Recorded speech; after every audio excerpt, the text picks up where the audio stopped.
Well, good morning. Well, afternoon actually at this point for me. I just wanted to create the second nuts and bolts video for you all to save and utilize later or never look at again if you choose to.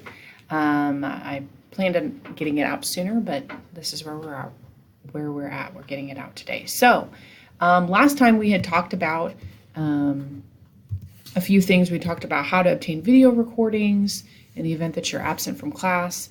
We'd also talked about transfer work and how to move through that process, as well as the add, drop, and withdraw dates. So make sure that you're continuing to refer back to that and pay attention. Again, if you need the handout for the specific add, drop, withdraw dates that are for this semester, feel free to email me and let me know, as those dates are flying by quickly.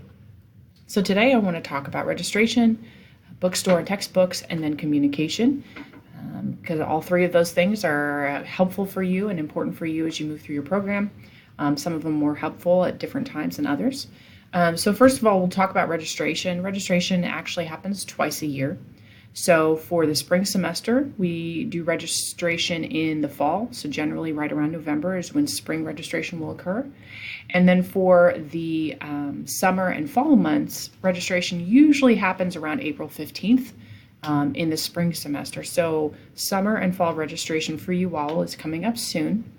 However, the core classes that you take, the progression that you're in, the automatic sort of block of classes that you take as core classes are automatically registered for you. So I put you in those classes based on what you've completed previously and what you're moving into.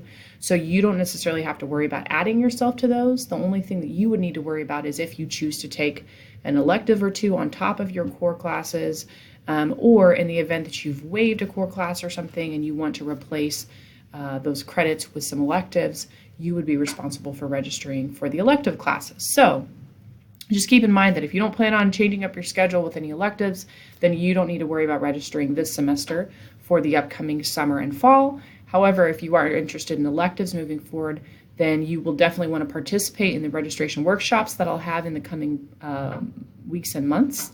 And more information about that will come out later. Something to pay attention to in all future semesters, regardless of core classes or electives, is that if you have a hold on your account, whether it be from the financial services offices, whether it be because of outstanding requirements not being met from the admissions office, GMATs, GRE scores, things like that, maybe you haven't completed the Title IX training that was sent by EverFi to you at the very start of the semester. Those types of things will put holds on your accounts and prevent you from being able to register for upcoming classes.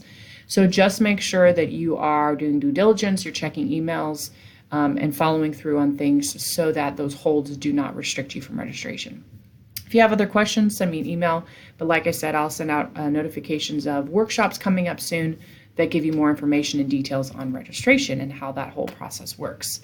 Bookstore and textbooks. I think most of us experienced the cumbersomeness of the bookstore and the textbook ordering the first little bit of the semester. So hopefully that won't be the case moving forward. Hopefully it'll be a much smoother process. But in future semesters, once you are registered for your upcoming courses, it is your responsibility to purchase your textbooks and course packets. So I've provided the website, the phone number, the email for the bookstore. Generally, once you're registered for your classes, you can go into WebStack and be able to identify what you need to purchase. You can order that as soon as you'd like or wait until the last minute in the event that you plan on changing classes or something. But that's definitely something that you want to make sure you pay attention to from semester to semester. The last thing is communication. Obviously, we want to make sure that we're communicating with you and that you're communicating with us as best as we can so that everybody's on the same page. So we try to provide some various outlets for that without inundating you too much with communication, but sometimes it can't be helped. But one of the main ways we use is the graduate programs newsletter, which you should be receiving every Monday. If you are not receiving that, let me know so I can check on that. But that kind of gives an overall view of what's happening in the graduate spaces at Olin. Some of the areas are specific to you as PMBAs, but generally it's kind of an overview of all the spaces, and then you'll see like PMBA, MBA, EMBA, things like that. And then email is kind of the biggest one. That's how professors communicate. That's how other support offices communicate. That's how I communicate.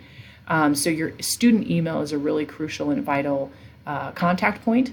I know that sometimes for some of us, we don't check our student email quite as much as we check maybe a personal email or a work email.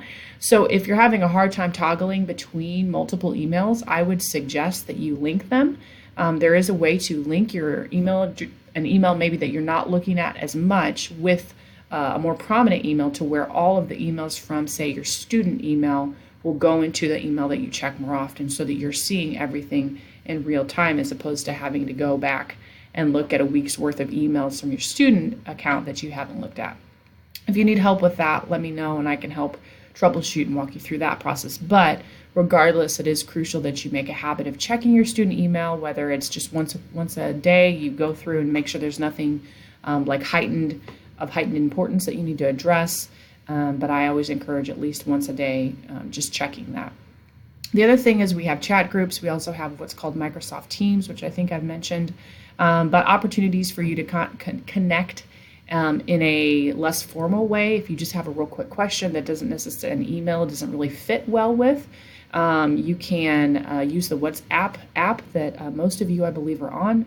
I think I've sent a few text messages through there just to kind of get a quick survey or get a quick information from you. So the WhatsApp is for your ability to communicate with me and vice versa, but also if you want to communicate amongst yourselves.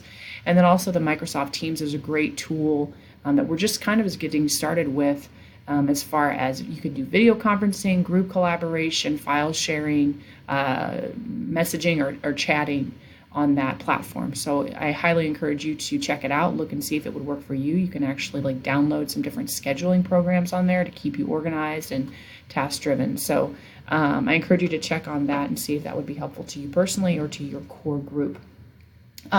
So those are the main communication ways. And as always, please feel free to communicate with myself or your advisor. If Haley's your advisor, communicate about things going on, whether it be personal or academic or ideas or frustrations. We want to be able to advocate for you. And so the best way to do that is to have communication versus just suddenly having things sprung on us that we had no understanding or idea about. So you're always welcome to share as much or as little as you like, but the more communication, the better, because then we get to know you well, you know us well, and we can help to support and advocate in all spaces at all times. So if you have any questions about the video, let me know. I think I might do one more just to cover a few other items that are not as crucial, but still helpful for you moving forward.